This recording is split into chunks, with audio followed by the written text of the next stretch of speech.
At the beginning of time that was recorded for Chicago, Chicago was inhabited by the Algonquin peoples. They chose the spot between the Chicago River and the Des Plaines River because they knew it would be the perfect location to one day host the Olympic Games in the future. Since they were the first to inhabit the city of Chicago, there was a lot of planning to do. And Chicagoans are such sticklers for planning, you know? So they set a date, the year 2016, far into the future. The first non-native to settle in Chicago was Jean-Baptiste Pointe-du-Sable. Jean was quoted as saying, "I could probably use another name because mine isn't long enough right now." He was also quoted as saying, "If we're going to have the Olympic Games here in Chicago, we really need to test the capacity of the city. Let's pack the place." And in 1833, the town was bustling at a whopping 350 people. But it wasn't enough for the socialized city. Chicago created several rail lines, connected waterways in the Great Lakes, opened the Illinois and Michigan canals. The city populated to more than 4,000 people, and the new transportation allowed for really adorable shopping. Okay, fine, Chicago leader said. We can fit a lot of people, but we need to be able to do incredible feats.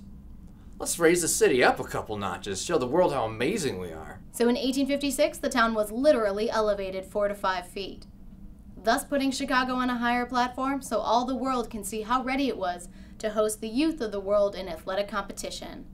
But some historians are a little lazy and didn't want to write all that, so they said we just raised the city to fix the sewage problem. But we know the real truth. Chicago knew they were a tall, big city, now with 22,000 people, so they wanted a big guy to represent them. How about Ditka? Perfect! For the future.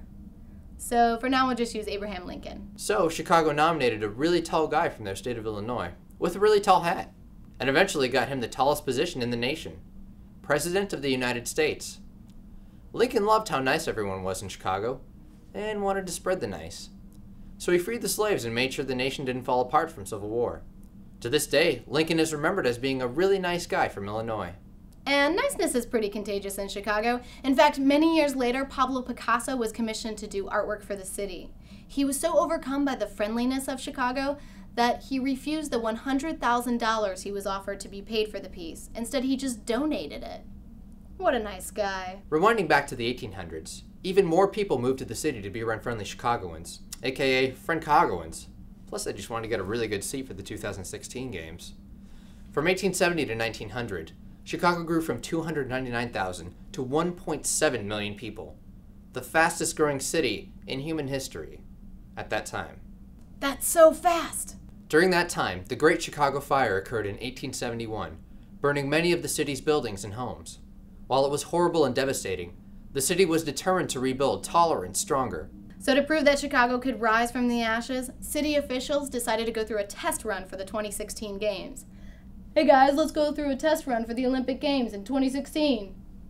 For sure! In 1893, Chicago hosted the World's Fair, also known as the World's Columbian Exposition, also known as the White City, also known as a test run for the 2016 Olympics. And it was a smashing success! The event was largely designed by Daniel Burnham and Frederick Law Olmsted, who were huge supporters of Chicago hosting the 2016 Games. 200 buildings were erected from the fair, including the building that now hosts Chicago's Museum of Science and Industry and the Art Institute. They also constructed an arena to host the opening ceremonies for the 2016 Games. But they decided to take it down because people started to camp out in there, waiting in excitement for the Olympics. And since it was only the 1890s, that was ridiculous. The fair broke some world records, as it hosted many firsts. It hosted the first Indonesian music performance in the United States. The hamburger was introduced in the U.S. The first Congress of Mathematicians was held. Milton Hershey bought a European exhibitor's chocolate manufacturing equipment and started adding chocolate products to his caramel manufacturing business. It was the first time the world fell in love with Chicago, while eating a hamburger, proposing mathematical theorems, indulging in chocolate while dancing around to Indonesian music. Inspired by the beauty of the World's Fair, Chicago said, we have transportation, we have buildings, we have a thriving economy, we have lots of people, but now we need to look really good. So they continued to attractify Chicago with the movement to beautify the city of Chicago in order to look gorgeous for the Olympic Games in the year 2016. Codenamed City Beautiful Movement.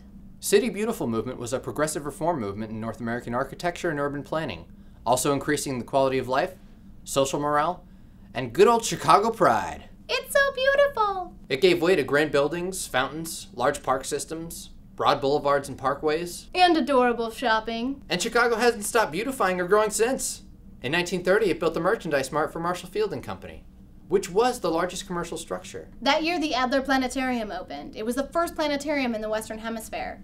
Now, while the structure is very large, it is rumored that by 2016, Chicago will expand it even more to hold actual planets. Also, that year, the Shedd Aquarium opened, featuring really big fish. The Sears Tower was completed as the world's tallest building in 1973. And Chicago has hosted a lot of big athletes that are still international celebrities. For a very long time, Chicago has been welcoming people, building structures, incorporating entertainment, and beautifying itself for the sole purpose of holding the Olympic Games in Chicago in 2016. And after 2016, Chicago will be in the future. And not history. And we only cover history.